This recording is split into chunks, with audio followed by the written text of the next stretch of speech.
வாழ்க்கை ஃபுல்லா நீங்க லோவர் மிடில் கிளாஸா இருந்து லோவர் மிடில் கிளாஸே சாவணும், சாவர காலத்திலயும் கட்டப்படணும்னு நீங்க நினைச்சீங்கன்னா நீங்க பைக்கும் வாங்கலாம், காரும் வாங்கலாம், டிவி 40 என்ன வேணா பண்ணுங்க. ஏன்னா நம்ம முன்னோர்கள் அப்படி இருந்ததுனால தான் இன்னைக்கு நம்ம நல்லா இருக்கோம் சார்.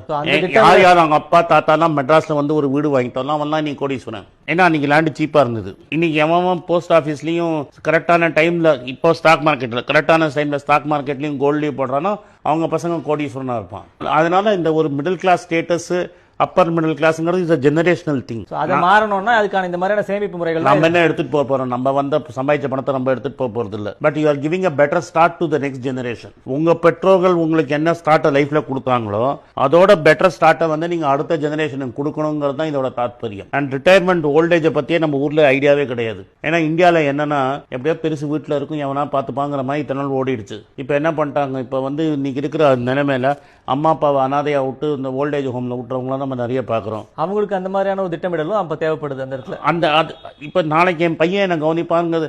இந்த 20,000 ரூபாய் நீங்க சேர்த்தீங்கன்னா நாளைக்கு உங்க பையனுக்கு நீங்க அடிமை இல்லை, உங்க பொண்ணுக்கு நீங்க அடிமை கிடையாது. சுதந்திரமா இருக்க முடியும். சுதந்திரம் இருக்கும். என் கையில 2 கோடி ரூபாய் இருக்குப்பா, நான் ரிட்டையர் ஆயிட்டேன், 50 வருஷம் கழிச்சு என்கிட்ட 25 வருஷம் கழிச்சு என்கிட்ட 2 கோடி இருக்குன்னா பையன் உங்களுக்கு விழுந்து விழுந்து செய்வான்.